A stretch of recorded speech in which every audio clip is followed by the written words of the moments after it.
आपका स्वागत है दोस्तों इस तीसरे वीडियो में जो हम ICT पर बात कर रहे हैं। बात हो रही है इंफॉर्मेशन एंड कम्युनिकेशन टेक्नोलॉजी की, UGC नेट पेपर 1 यूनिट 8 की। हार्डवेयर पे हम बात कर रहे हैं। इससे पहले कि मैं शुरू करूं, मैं आपसे रिक्वेस्ट कर रहा हूं कि please like, subscribe and share and switch to 1.5x for better viewing experience. क्या हो चुका है, क्या हम बात कर चुके हैं? हम बात कर रहे थे 6 कंपोनेंट्स की जो कंप्यूटर के होते हैं। इनपुट डिवाइसेस की बात हम इससे पहली वाली वीडियो में कर चुके हैं। आइए बात करें सेंट्रल प्रोसेसिंग यूनिट की, माने जो कंप्यूटर का दिमाग कहा जाता है। ये क्या होता है? The CPU manipulates the data and controls the tasks by the other components. किसी कंप्यूटर में बहुत सारे पुर्जे लगे हुए हैं, कंपोनेंट्स लगे हुए हैं। कौन सा कंपोनेंट कब एक्टिव होगा और उसे क्या करना होगा, ये कौन तय करेगा? कहां से पता चलेगा उस कंपोनेंट को? तो जैसे आपका दिमाग ये बताता है कि हाथ को क्या करना है, पैर को क्या करना है, मुंह को क्या करना है, आंख को क्या करना है, उसी तरह से कंप्यूटर का CPU ये बताता है कि कंप्यूटर के विभिन्न पुर्जों को, अंगों को क्या कब करना है। इसमें इनपुट मिला सॉफ्टवेयर से, ये आ गया इनपुट। ये इनपुट कहीं गया, कहां गया? रजिस्टर में गया। जैसे आप रजिस्टर में कुछ लिख लेते हैं, वैसे ही कंप्यूटर के पास भी कुछ रजिस्टर है, मेमोरी जैसी है, वो वहां स्टोर करके रख लेता है, लिख लेता है, रजिस्टर में गया। अब कोई प्राइमरी स्टोरेज है, मेन मेमोरी है, और कोई सेकेंडरी स्टोरेज है, उसकी बात अभी करते हैं। अभी तो ये समझिए कि आपने इनपुट दिया, वो रजिस्टर में गया। रजिस्टर में जो इंस्ट्रक्शंस आपने दिए, इनपुट्स आपने दिए, उनको प्रोसेस करने के लिए कोई मेन मेमोरी से भी कुछ इंस्ट्रक्शंस लिए गए। एक इंस्ट्रक्शन ये और एक इनपुट ये फ्रॉम सॉफ्टवेयर, इन दोनों को पकड़ा गया, फेच किया गया। ये सारे इंस्ट्रक्शंस डिकोड हुए। कहां हुए? कंट्रोल यूनिट में हुए। ये कंट्रोल यूनिट है, ये कंट्रोल यूनिट है। ये क्या कर रही है? हर चीज को कंट्रोल कर रही है। जैसे आप डॉक्टर के यहां जाते हैं और लाइन लगी रहती है, तो आप को जब बुलाया जाता है तब आप जाते हैं, यानी आप बाहर के कमरे में बैठे रहिए। अब कंपाउंडर आपको बुलाता है, अटेंडेंट आपको बुलाता है, हाँ भाई अब अगला पेशेंट, तो अगला इंस्ट्रक्शंस जा रहा है। आप वाइवा देने जाएंगे, आप इंटरव्यू देने जाएंगे, तो कोई भी घुसा नहीं चला जाएगा। आप इंटरव्यू के लिए पंक्तिबद्ध होंगे, क्रमबद्ध होंगे, लाइन कर बनाकर बैठेंगे, जिसको बुलाया जाएगा वो जाएगा। तो ये देखिए यहां फेच हो गए इंस्ट्रक्शंस, आके बैठे हुए हैं। अब कंट्रोल यूनिट इनको डिकोड कर रही है कि ये कौन से काम के लिए आया है, यहां क्या होना है, ये कौन है, ये कौन है, और डिकोड करके इंस्ट्रक्शंस के रूप में किसको दे रही है? अरिथमेटिक लॉजिक यूनिट को। पूरा कंप्यूटर सिर्फ अरिथमेटिक और लॉजिक पर ही चलता है, और कुछ उसको आता ही नहीं है। जोड़ता है, घटाता है, गुणा करता है, भाग देता है, और कुछ तर्क लगाता है, तुलना करता है, कंपेयर करता है, इतना ही है। इसी से पूरी संगणनाएं कर देता है, कंप्यूटिंग हो जाती है, इसी से पूरी दुनिया चलने लगती है। कैसे? शनै शनै आप समझेंगे, मैं आपको और बताऊंगा। तो यहां जब इंस्ट्रक्शंस उसे मिल गए, अरिथमेटिक लॉजिक यूनिट उसको एग्जीक्यूट करती है, जोड़ती है, घटाती है, तुलना करती है, एक जैसी चीजों को अलग रखती है, दूसरी चीजों को अलग रखती है, क्रमबद्ध कर देती है, अल्फाबेटिकली अरेंज कर देती है, ये करती रहती है। यह है अरिथमेटिक लॉजिक यूनिट। जब इसने अपना कोई परिणाम दे दिया, रिजल्ट दे दिया, तो ये फिर अब स्टोर किया जाएगा। स्टोर करके रजिस्टर को देंगे, और रजिस्टर से जो भी रिजल्ट्स हैं ये बाहर आउटपुट डिवाइसेस को दे दिए जाएंगे। ये एक छोटा सा तरीका हुआ। फिर से आइए समझते हैं। कुछ set of instructions primary storage में मौजूद हैं। आपने अपनी बात कही, आपने कुछ पता किया कि इलाहाबाद से दिल्ली तक कितनी ट्रेनें जाती हैं। तो ये इनपुट आपको मिला। सेट ऑफ इंस्ट्रक्शंस पहले से मौजूद हैं, इलाहाबाद उसने छांटा, कहां से इंस्ट्रक्शंस आए थे उसने फेच किए। अब कंट्रोल यूनिट ने कहा कि देखो कोई इलाहाबाद से ट्रेन पूछ रहा है, तो अर्थमेटिक लॉजिक यूनिट ने इलाहाबाद वाली ट्रेनें ढूंढनी शुरू की, इलाहाबाद से दिल्ली की ट्रेन ढूंढनी शुरू की, और तब उसने स्टोर करके इस रिजल्ट को आपको दे दिया। तो इस तरह से ये सीपीयू काम करता है। अगर हम टेक्निकल टर्म्स की बात करें तो दोस्तों हमारे पास है प्राइमरी स्टोरेज, क्या होता है अभी हम समझते हैं। इसके बाद ये कुछ कम्युनिकेशन हो रहा है, ये बस के थ्रू होता है, ये भी हम समझते हैं कि क्या है। कंट्रोल यूनिट है, ये क्या कर रही है, इंस्ट्रक्शंस को ले रही है, अपने पास रख रही है, डिकोड कर रही है किस इंस्ट्रक्शन में क्या कहा गया है, और जैसे ही अर्थमेटिक लॉजिक यूनिट खाली हो जाती है उसको तुरंत एग्जीक्यूशन के लिए दे देती है। अब यहां एग्जीक्यूट होता है, एग्जीक्यूट होने के बाद फिर से स्टोर होता है, रजिस्टर को दिया जाता है, रजिस्टर रिजल्ट्स में दे देता है। ये दोस्तों काम हुआ हमारे सीपीयू का। अब आइए देखें कि आगे हमारे पास क्या है। This control unit reads instructions and directs the other components of the computer to perform the functions required by the program. Program कहां से आ रहा है, नीचे से आ रहा है, स्टोरेज डिवाइस से। रिक्वेस्ट आपने भेजी है। The control unit does not actually change और क्रिएट डेटा, खुद कुछ नहीं करती, it merely directs the data flow with in the CPU. यह है कंट्रोल यूनिट। कौन सी थी कंट्रोल यूनिट, ये वाली है कंट्रोल यूनिट। ये खुद कुछ नहीं कर रही है, कर कौन रहा है, अर्थमेटिक लॉजिक यूनिट कर रही है। यह है कंट्रोल यूनिट। ये कंट्रोल यूनिट क्या कर रही है, interprets and carries out instructions contained in the computer program, select program statements from the primary storage, क्या क्या ले आए, move program statement to the instruction register in the control unit, instruction register से बहुत कुछ निकालती है, कंट्रोल यूनिट में रखे रहती है, controls inputs and output devices, सारा कंप्यूटर का कंट्रोल कर रही है, handles the data transfer process from and to memory. बस इतना ही कंट्रोल यूनिट कर रही है, और उसके बाद तो काम कर रही है अर्थमेटिक लॉजिक यूनिट। डन। तो इस तरह से दो हार्डवेयर कंपोनेंट्स हमने समझ लिए, एक इनपुट डिवाइसेस, दूसरा सेंट्रल प्रोसेसिंग यूनिट। आइए अब देखें कि जब सेंट्रल प्रोसेसिंग यूनिट ने कुछ काम करके दे दिया है तो वो कहां जाएगा, वो जाएगा आउटपुट में। तो आउटपुट डिवाइसेस क्या है, third, this presents data in a form in which people can understand. मेरी आपके समझ में तो कंप्यूटर की भाषा आएगी नहीं, बाइनरी लैंग्वेज आएगी नहीं, मशीन कोड आएगा नहीं। अब देखिए दो शब्द मैंने आपको और बता दिए, बाइनरी जहां डिजिट्स में लिखा जाता है 010101, मशीन कोड वह भाषा जिसमें मशीन समझ पाती है निर्देशों को या इंस्ट्रक्शंस को। वो मेरी समझ से, आपकी समझ से बाहर की चीज है। हमें क्या समझ में आता है, वह आउटपुट हमें चाहिए। So output devices present data in a form people can understand. What are the output devices and how do they work. क्या है आउटपुट डिवाइसेस और कैसे वो काम करती हैं। एक है हमारा प्रिंटर, हर मोड़ पे आपको प्रिंटर मिल जाएगा, हर दुकान पे आपको प्रिंटर मिल जाएगा। वो जो मैकडॉनल्ड्स में आप बर्गर खाने जाते हैं वहां भी प्रिंटर लगा हुआ है छोटा सा, वो कुछ प्रिंट करके आपको दे देता है। रेलवे रिजर्वेशन कराते हैं वहां भी प्रिंटर लगा हुआ है, आपको कुछ प्रिंट करके देता है, कर्र आवाज करता है, डॉट मैट्रिक्स होता है, बहुत तरह तरह के अलग अलग तरह के होते हैं। उतना जानने की हमें जरूरत नहीं है फिलहाल। अभी क्या है, output device printer prints reports, files in forms, print high quality graphics, जैसा भी हो प्रिंट करके दे देगा, छोटा बड़ा बहुत छोटा, रंगीन चित्र, कुछ भी। पासपोर्ट साइज भी अब कंप्यूटर के प्रिंटर से निकल आता है, रंगीन बढ़िया खूबसूरत।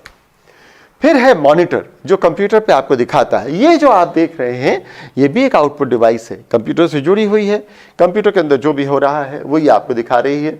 इट डिस्प्लेज कीड, कंप्यूटर स्टोर्ड और कंप्यूटर प्रोड्यूस्ड इंफॉर्मेशन। तीन तरह की इंफॉर्मेशन दिखा रही है, जो आपने टाइप किया, की किया। या कंप्यूटर में जो पहले से स्टोर था वो, या जो कंप्यूटर ने अभी प्रोड्यूस किया है आपके लिए आउटपुट वो। फिर इसके बाद एक और डिवाइस होती है जिसे हम कहते हैं plotter. It draws computer produce colour graphics in charts. Plotter का क्या मतलब हुआ? बड़ा बड़ा चार्ट आपको प्रिंट करना है। कहां से कैसे बड़ा बड़ा चार्ट प्रिंट हो? तो बड़े बड़े प्रिंटर्स लगे रहते हैं, प्लॉटर उसको कहते हैं। बड़ी शीट्स, जैसे आप वो बड़ी बड़ी रील्स कागज की आपने देखी हो, उस तरह के बड़े बड़े कागज लगे रहते हैं। वो धीरे धीरे आगे बढ़ते रहते हैं। मशीन का हेड, प्रिंटर का हेड बार बार ऐसे आगे पीछे जाता रहता है और वो उस प्लॉटर पर प्लॉट करता रहता है वो भी प्रिंटिंग ही, लेकिन प्लॉटिंग इसलिए कहा जा रहा है क्योंकि पिक्सल्स को, चिन्हों को, बिंदुओं को अलग अलग जगह लिखा जा रहा है, प्लॉट किया जा रहा है, और जो प्लॉटिंग हो रही है वही रीडेबल कंटेंट आपके सामने आ जा रहा है। So this is a plotter. फिर उसके बाद है ऑडियो रेस्पॉन्स। कंप्यूटर बोलता है, बोल के बता देता है। आपने अपने फोन में भी ये बात बहुत अच्छे से सुनी है। Response to users with verbal messages और music and sound and voice overlays for multimedia presentations. आपको ये जो वीडियो फिल्म दिख रही है ये भी एक तरीके का ऑडियो वीडियो आउटपुट ही है। इसके बाद इमेज प्रोसेसिंग इक्विपमेंट लगते हैं, और क्या ये देते हैं? ये आपको फिल्म देने लगते हैं, चित्र बनाकर देने लगते हैं। They stores documents, photos, graphics, videos, animations and sounds on films, compact disc और लेजर डिस्क। जितना आउटपुट आ रहा है आखिर कहीं रखेंगे ना, कहाँ रखेंगे? तो वो ये इमेज प्रोसेसिंग यूनिट किसी स्टोरेज डिवाइस में भेज देगी और ये भी आउटपुट हमारा माना जाएगा। तो ये हुई मित्रों आउटपुट डिवाइसेस की बात। अब जो भी हो रहा है वो कहीं स्टोर हो रहा है। स्टोर हो रहा है तो ये स्टोर क्या है? तो यहां स्टोरेज है, दो तरह के स्टोरेजेस हैं, एक है प्राइमरी, एक है सेकेंडरी। प्राइमरी स्टोरेज क्या है? Internal storage temporarily stores data and program instructions during processing. दो तीन बातें आइए इस प्राइमरी स्टोरेज के बारे में समझ लेते हैं। ये क्या कर रहा है? एक तो इंटरनल है, एक्सटर्नल नहीं है। माने आप पेन ड्राइव लगा देते हैं, हार्ड डिस्क लगा देते हैं, ये वैसा नहीं है। ये कंप्यूटर के अंदर है और कंप्यूटर के अंदर ही रहता है, इंटरनल है। टेम्परेरीली स्टोर्स डेटा, ओ हो, परमानेंट नहीं है, टेम्परेरी है। क्या मतलब क्या हुआ? जब तक कंप्यूटर ऑन है तब तक इस स्टोरी में डेटा है। जैसे ही कंप्यूटर ऑफ हुआ इसकी मेमोरी से डेटा गया। इसको वोलेटाइल मेमोरी भी कहते हैं। फिर क्या क्या स्टोर करता है temporarily? Data and program instructions. दो चीजें ले लेता है, डेटा भी लेता है और प्रोग्राम इंस्ट्रक्शंस भी लेता है। कब लेता है? During processing. अगर प्रोसेसिंग नहीं हो रही है तब इससे कोई लेना देना नहीं है, प्राइमरी स्टोरेज से कोई लेना देना नहीं है। तो ये वोलेटाइल है, जब तक बिजली रहेगी तभी तक रहेगा। इंटरनल है, टेम्परेरी है, जहां डेटा और प्रोग्राम दोनों एक साथ रखे जाते हैं। कब? जब प्रोसेसिंग हो रही हो। सो प्राइमरी स्टोरेज और मेन मेमोरी स्टोर्स डेटा और programs statements for the CPU. अभी तो चित्र देखा था जिसमें नीचे से प्राइमरी स्टोरेज से डेटा आ रहा था। It has 4 basic purposes, 4 purpose हैं। To store data that have been input until they are transferred to arithmetic logic unit. जब तक कि एएलयू में नहीं जा रहा है, जब तक कि यहां एएलयू में नहीं चला जाएगा तब तक अपने पास रखे रहेगा। जैसे ही एएलयू में गया हमसे कोई लेना देना नहीं। दूसरी बात, to store data and results during intermediate stages of processing. अब देखिए ये और बड़ी मजेदार बात है। अरिथमेटिक लॉजिक यूनिट प्रोसेस करेगी, लेगी, देगी, कुछ निकालेगी, फिर उठाएगी, फिर रखेगी। तो कहां रखेगी? उसके पास तो कोई स्टोरेज डिवाइस है नहीं, स्टोरेज मैकेनिज्म है नहीं। वो भी प्राइमरी स्टोरेज में आता रहेगा, जाता रहेगा, आता रहेगा, जाता रहेगा, आता रहेगा, जाता रहेगा। इसी तरह से कार्य होता रहेगा। To hold data after processing until they are transfer to an output device. इस प्राइमरी स्टोरेज में तब भी डेटा रहेगा जब तक कि ये किसी आउटपुट डिवाइस को दे नहीं दिया गया, प्रिंट नहीं कर दिया गया, पेन ड्राइव में नहीं ट्रांसफर कर दिया गया, हार्ड डिस्क में नहीं चला गया, तब तक प्राइमरी स्टोरेज इसको संभाल के रखे है।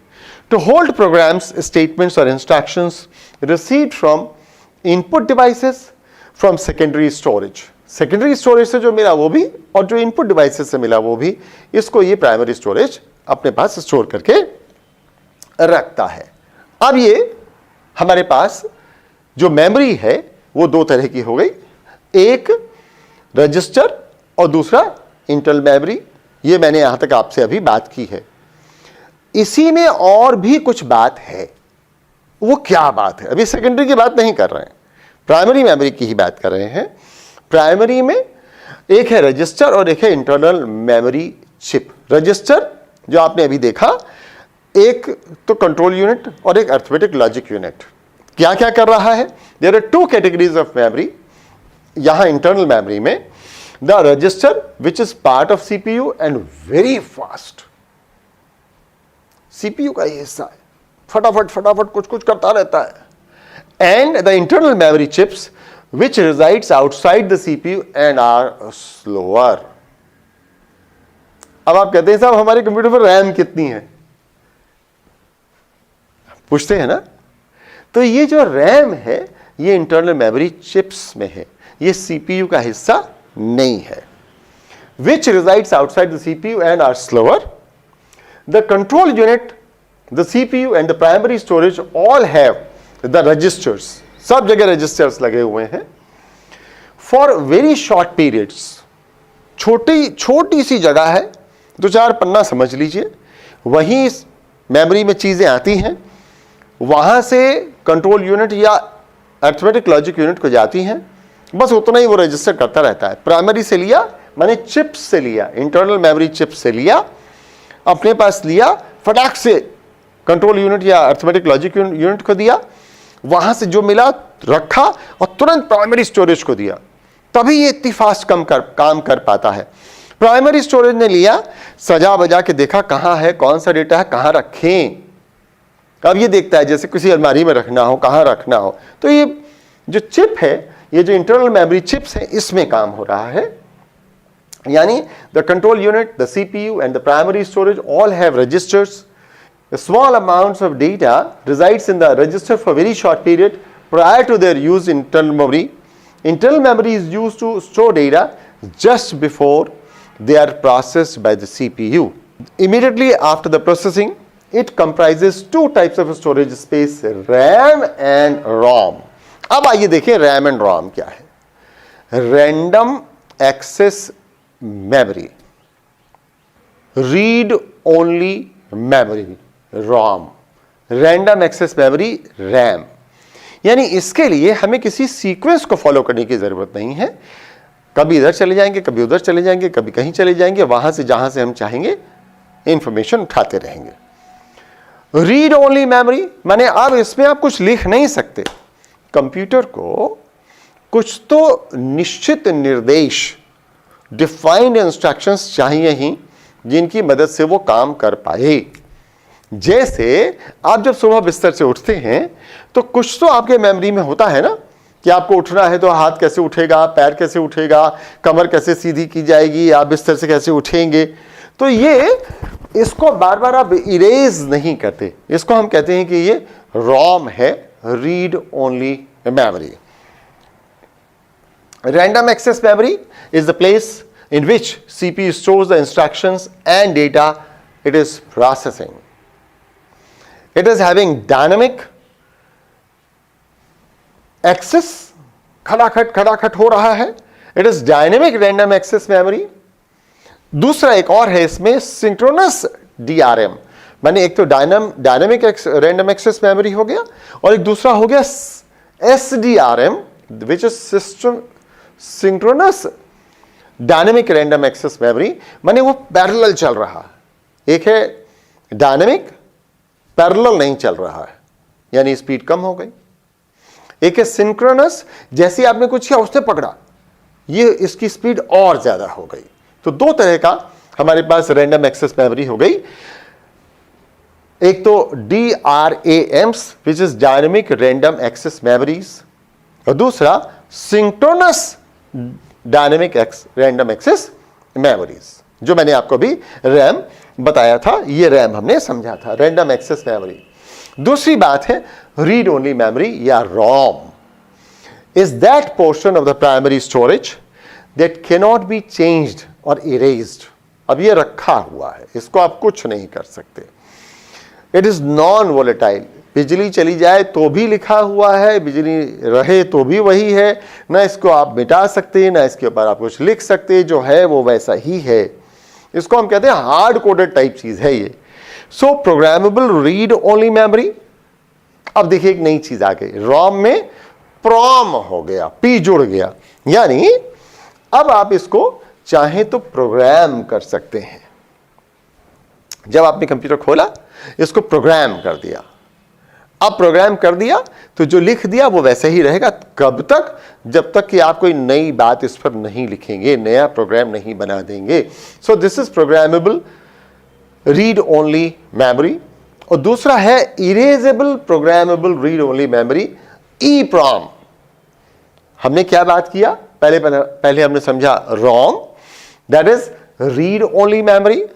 रीड ओनली मेमोरी में फिर से दो बातें हो गई, एक PROM programmable read only memory, और फिर हुआ EEPROM erasable programmable read only memory. जो प्रोग्राम किया उसको हम मिटा भी सकते हैं। कब? जब हम प्रोग्रामर की तरह से काम कर रहे हैं, यूजर इस पे कुछ अख्तियार नहीं रखता, यूजर इसमें कुछ नहीं कर सकता। नहीं तो ये ROM कहाँ रह जाएगा? तब फिर ये रीड ओनली मेमोरी नहीं रह जाएगा। रीड ओनली मेमोरी हम क्यों कह रहे हैं? क्योंकि यूजर इस पर बहुत ज्यादा कुछ कंट्रोल नहीं रख पाता है, बल्कि प्रोग्रामर इस पर रखता है। ये है दोस्तों मेमोरीज। अभी तक हमने प्राइमरी स्टोरेज की बात की। अब एक अगली बात आती है जिसको हम कहते हैं सेकेंडरी स्टोरेज। सेकेंडरी स्टोरेज क्या है? Secondary storage is external, stores data and programs for future use. File copy कर लिया, ले गए पेन ड्राइव, क्या हुआ? Secondary storage. हार्ड डिस्क में कर दिया, हार्ड डिस्क में बहुत सारा पार्टीशन बना दिया, तो ये सब क्या हो रहा है? ये सेकेंडरी स्टोरेज है। और ये सेकेंडरी स्टोरेज किस किस तरह का होता है, ये हम और आगे के किसी वीडियो में देखेंगे। अब आइए देखें कम्युनिकेशन डिवाइसेस के बारे में। कम्युनिकेशन में क्या हो रहा है? Communication devices provide for the flow of data between external computer network, यानी इंटरनेट है, एक्स्ट्रा नेट है। अब देखिए बहुत सारे नए शब्द आपके लिए आ रहे हैं, परेशान मत होइए, इसकी भी चर्चा मैं करूंगा। यह हमारे दूसरे वीडियो में आएगा जहां हम तमाम कम्युनिकेशन डिवाइसेस की बात करेंगे। आज हम अभी इस वीडियो में क्या बात करने जा रहे हैं? एक और कम्युनिकेशन चैनल की बात कर रहे हैं जिसको हम कहते हैं बसेस। बसेस का काम क्या हुआ? बसेस का मतलब ये हुआ कि जब ये with in the computer data transfer कर रहे हैं। अगर आपने कभी खुला हुआ कंप्यूटर देखा हो, डेस्कटॉप जो कंप्यूटर्स होते हैं, तो हो सकता है आपने कुछ चौड़ी चौड़ी पट्टियां जैसी देखी हों, जैसे रिबन हो, कुछ बैंड हो। वो क्या है? वो बस है। वो बस क्या कर रही है? डेटा ला रही है, ले जा रही है। So bus is a channel और shared data path through which data are pass in the electronic form. Primary से कंट्रोल यूनिट, कंट्रोल यूनिट से अर्थमेटिक लॉजिक यूनिट, कहां से कैसे जाएगा? बस ले जाएगी। 3 types of buses link the CPU, primary storage and the other devices of the computer system. The capacity of a bus is called bus width. आमतौर से 8 तार, 8 बिट्स हैं, 8 ये और एक 9 चेक डिजिट, ये 9 तार जाते रहते हैं। एक बार में 8 बिट कह रहा है इसको। अब आपको इसको डबल करना है, 16 बिट हो जाएगा। यानी अब ये जो मान लीजिए इतनी चौड़ी थी तो ये और चौड़ी हो जाएगी। अब आप कहते हैं कि नहीं, इसको फिर से डबल करेंगे तो 32 बिट्स की होगी और बहुत चौड़ी हो जाएगी। तो जितना चौड़ा ये तार, ये बैंड होता जाएगा, बस की डेटा कैरिंग कैपेसिटी उतनी ही ज्यादा बढ़ जाएगी। द कैपेसिटी ऑफ अ बस कॉल्ड बस width is defined by the number of bits they carry at one time. The data bus moves data to and from primary storage. Computer के अंदर primary storage से data ले जाती है, secondary storage पे ले जाती है, और control address bus transmit signals for locating a given address in the primary storage. अब ये देखिए एक एड्रेस बस जैसी भी चीज है। ये एड्रेस बस क्या कर रही है, ये बताती है कि कौन सा डेटा कहां रखा गया है। फिर एक कंट्रोल बस, 3 तरह की बस है, ये हमने अभी बात किया था कि 3 टाइप्स ऑफ बसेस हैं। कौन कौन सी 3 टाइप्स ऑफ बसेस हैं? डेटा बस, एड्रेस बस और कंट्रोल बस। डेटा बस जो डेटा ले जा रही है, एड्रेस बस जो बता रही है कि कहां मिलेगा डेटा, और control bus transmit signals specifying whether to read और राइट डेटा टू और from a given primary storage address, input device और आउटपुट डिवाइस। कहां से लेना है, लिखना है कि नहीं लिखना है, पढ़ लेना है कि लिखना है, तो स्टोरेज एड्रेस से, इनपुट डिवाइस से या आउटपुट डिवाइस को जो भी काम करना होगा, ये बसेस हमारी लगातार बताती रहती हैं। इस तरह से मित्रों हमने बात कर ली बसेस की। हमने क्या क्या बात कर ली? हम बात कर रहे थे हार्डवेयर की, 6 पॉइंट्स हमारे पास थे। अब कम्युनिकेशन डिवाइसेस में हमने सिर्फ बस की बात की है और किसी कम्युनिकेशन डिवाइस की बात अभी नहीं की है। इस वीडियो में अभी हम इतना ही रोक रहे हैं। Please like, share and subscribe my channel. अगले वीडियो में हम और आगे की बात करेंगे। अभी हम कम्युनिकेशन डिवाइसेस की बात नहीं करने जा रहे हैं। अगले वीडियो में हम बात करने जा रहे हैं बाइनरी कंप्यूटर्स की, यानी कंप्यूटर कितनी तरह के होते हैं, कैसे कैसे कंप्यूटर होते हैं, इसकी बात हम अगली वीडियो में करेंगे। Thank you very much.